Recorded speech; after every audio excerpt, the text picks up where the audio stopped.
इस देश में महान सरकारों ने, महान एक्स्ट्रा सेकुलर सरकारों ने एक शब्द कॉइन कर लिया, सेकुलरिज्म।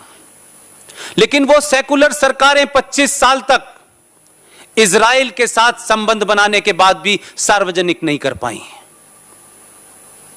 क्योंकि कुछ लोगों का अकीदा था कि यहूदियों को हम माफ नहीं करेंगे और हमारी किताब कहती है माफ नहीं करेंगे, लिहाजा भारत की सरकार को भी यही करना चाहिए और आपकी बौनी सरकारों ने यह किया। लिहाजा इजराइल की गोली से अगर कोई फलस्तीनी मरता है तो हिंदुस्तान में हंगामा हो जाता है, जुलूस निकला जाता है। भारत का प्रधानमंत्री फलस्तीन के साथ संबंध जरूर रखे। यह बात अलग है कि हम एक प्रधानमंत्री तो बहन बन गई थी,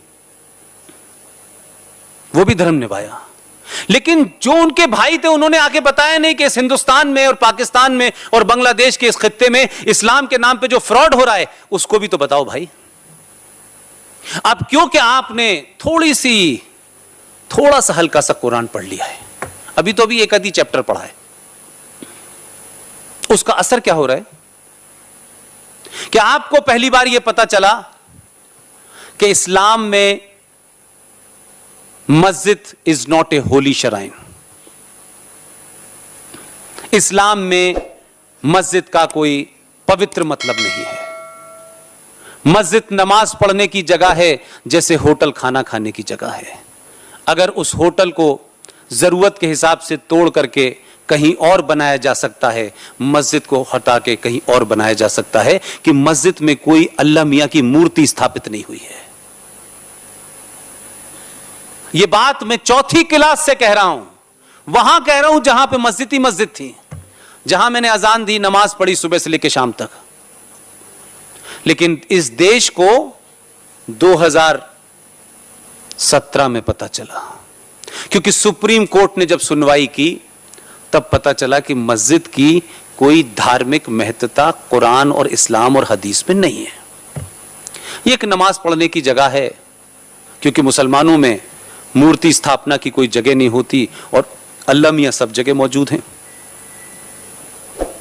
इसीलिए कहा गया है, अगर यह बात होती, अगर थोड़ी देर के लिए मान लें कि यह बात होती भी, जो नहीं है, तो सड़क पे कौन सी मस्जिद है? तो सड़क पे नमाज क्यों पढ़ी जा रही है? मस्जिद में यह तो माना जा सकता है कि साफ सफाई की जगह, चलिए पढ़ लीजिए नमाज, लेकिन सड़क पे तो थोड़ी देर बाद पहले वो जानवर गया जैसे आपके नाम लेने से आपका मजहब खराब हो जाता है, वही नमाज पढ़ रहे हैं। ये जो सड़कों पे नमाज पढ़ने की मानसिकता है, ये इस्लाम में नहीं है, इस्लाम इसके खिलाफ है। ये इसलिए पढ़ी जा रही है कि जैसे जैसे आपको उनके बारे में पता चल रहा है, जैसे जैसे आप डिबेट कर रहे हैं, जैसे जैसे किताब के पन्नों को आप पलट रहे हैं, उनको पता लग रहा है यार इनको जल्दी हकीकत पता चल गई। तो हमने जो कहा है कि यौम क़यामत नजदीक है, कहीं ऐसा ना हो यहीं से शुरुआत हो जाए। लिहाजा पूरी ताकत से डराओ और हर बात को इस्लाम के नाम पे डराओ। और झूठ और मक्कारी और फरेब, दो चीजों से मुझे बड़ा अजीब और गरीब लगता है। यह सवाल आप अपने उस मुसलमान भाई से बैठ के पूछिए जो आपसे कहता है कि दीपावली में राम और रमजान में अली, मोहम्मद अली, भाईचारा, गंगा जमुना, उनसे जरा प्यार से बैठ के समझाओ। उनको पूछिए उनसे कि भाई हमको भी ये बताओ कि फरमाया गया है कि नमाज वहां पढ़ो जहां किसी को ऑब्जेक्शन न हो। अगर किसी ऐसी जगह नमाज पढ़ते हो और उस नमाज पढ़ने की जगह पे चाहे तुम्हारे मजहब का हो या गैर मजहब का हो, अगर उसको डॉट बराबर भी ऑब्जेक्शन है, तुम्हारी नमाज में कबूल ही नहीं करूंगा।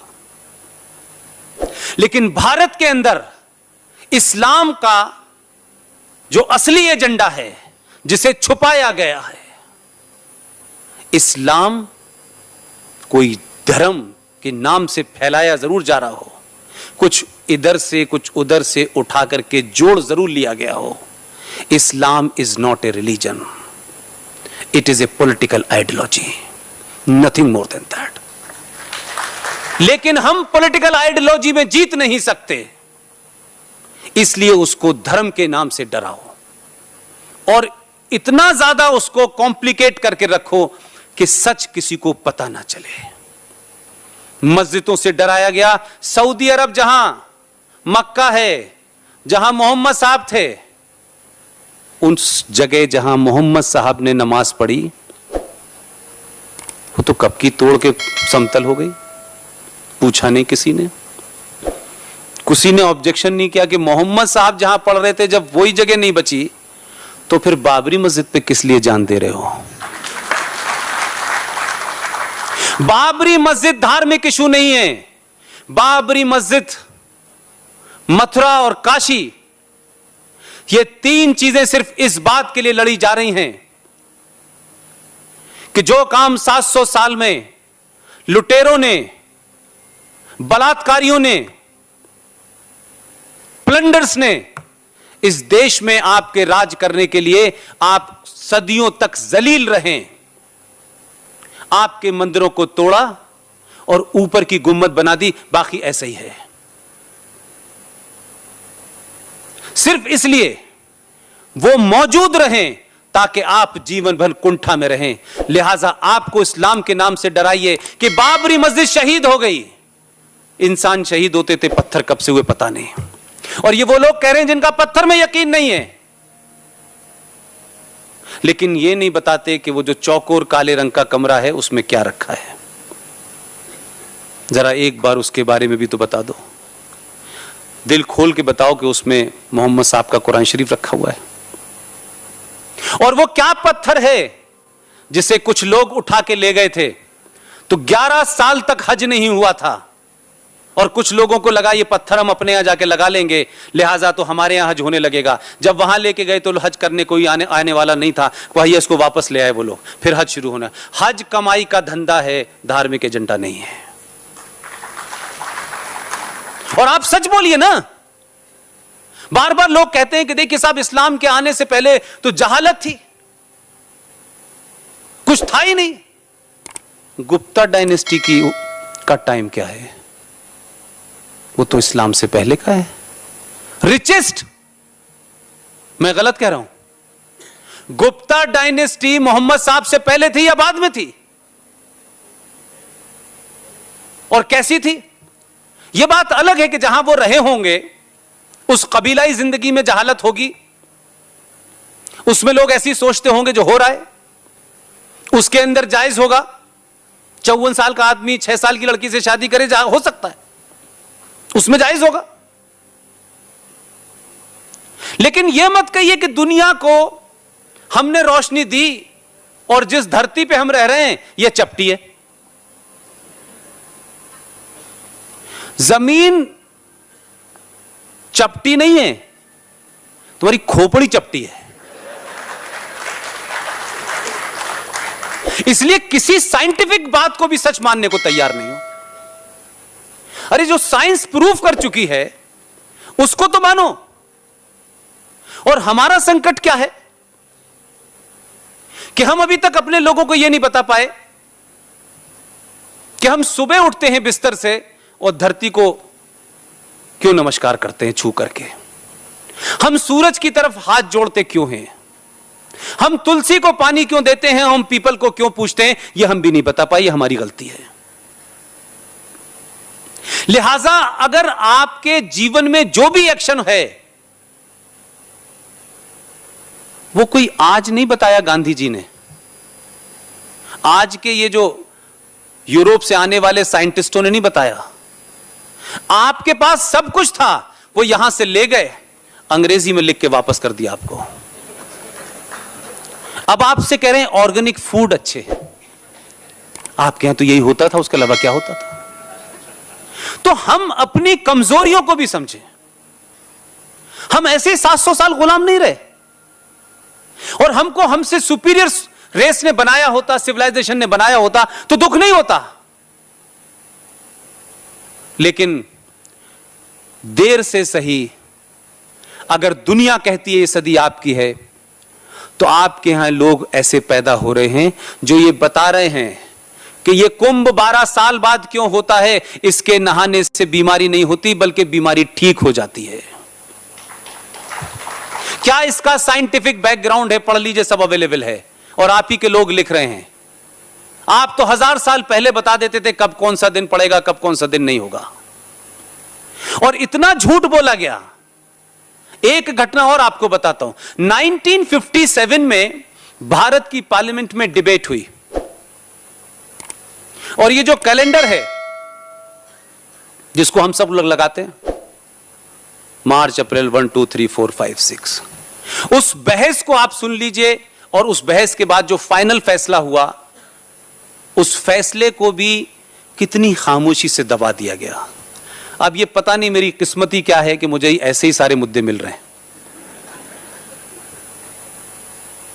उसमें कहा गया कि जब ये कैलेंडर बनेगा, जो भारत सरकार कैलेंडर जारी करेगी, उसमें जो आपका हिंदू कैलेंडर जिसे आप कह सकते हैं, हिंदू तिथियां कह सकते हैं, क्योंकि मैं तो उसका नाम जानता नहीं हूं, क्या बोलते हैं उनके बारे में, क्या क्या क्या बोलते हैं ना, महीनों के बारे में जो बोलते हैं मुझे वो, उसमें यह कहा गया कि यह मेन गिनती होगी। कैलेंडर की डेट जो है वो मेन ये होगी और अंग्रेजी कैलेंडर की डेट उस चौकोर खाने में छोटी होगी।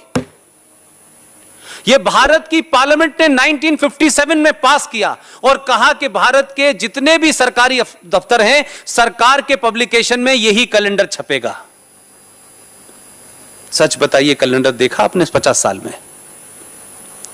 यह बात मैंने निकाली है सारे कागजात से, पार्लियामेंट से।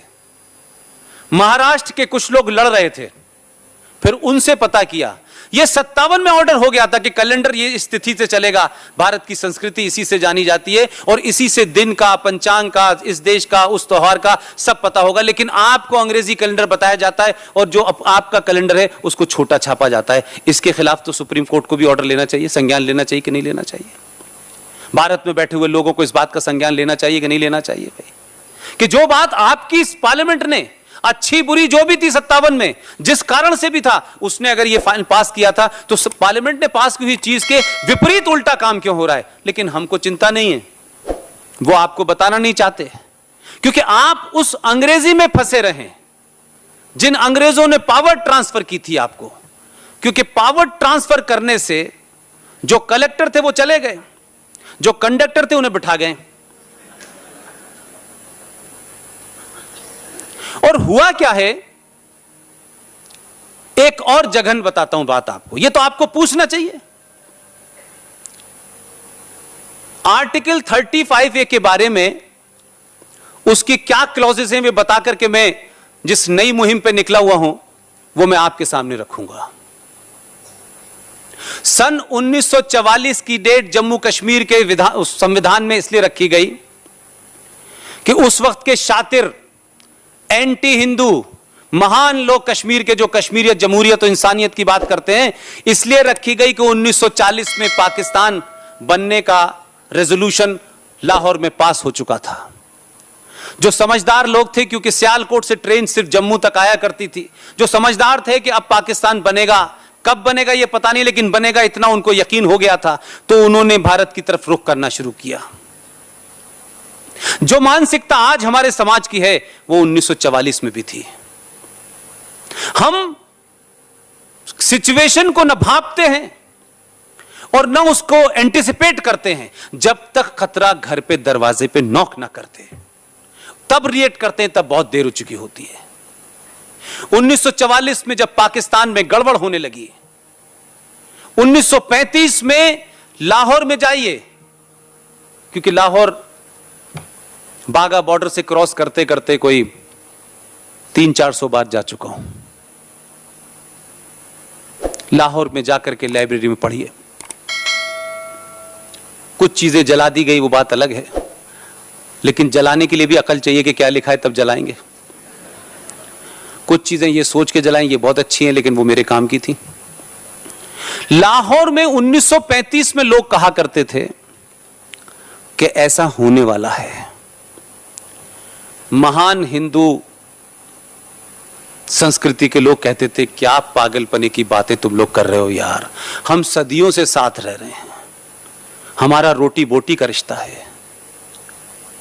35 में जो बात कह रहे थे लोग, चिल्ला चिल्ला के कह रहे थे, आज भी कह रहे हैं, मुझसे पहले भी बहुत लोग कह रहे हैं और बड़े बड़े संगठन ये बात कह रहे हैं, लेकिन हमें उस वक्त तक समझ नहीं आती जब तक दरवाजे की घंटी न बज जाए। 35 में जो लोग कह रहे थे 44 में इस लायक नहीं बचे, और जब भागना शुरू किया उन्होंने, उसमें डोगरा थे, उसमें हिंदू थे, उसमें सिख थे, उसमें जैन थे, बहुत सारे लोग थे। वो भागे 1944 के बाद जब वो आना शुरू हुए, 99 नहीं 110% वो सब हिंदू थे। मात्र 5600 परिवार 1944 से लेकर के 1947, 48, 49 तक भारत आए। लेकिन मैं ये बात इसलिए कह रहा हूं कि आप ये मत कहिएगा कि आज के कश्मीरी लीडर मक्कार हैं। ये महामक्कार थे इनके मां बाप, इनके पूर्वज उनसे भी ज्यादा खतरनाक थे।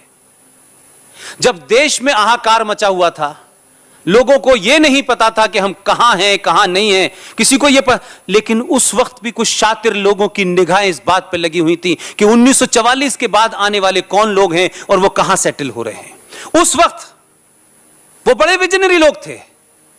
मात्र 5600 परिवार आए थे, वो जम्मू कश्मीर में आकर के रहने लगे। तो आपने 44 की डेट इसलिए तय की कि हम कश्मीर की नागरिकता देने का अधिकार रखते हुए हम उन लोगों को नागरिकता से वंचित कर दें। उनकी 7 पीढ़ी हैं, 7,50,000 लोग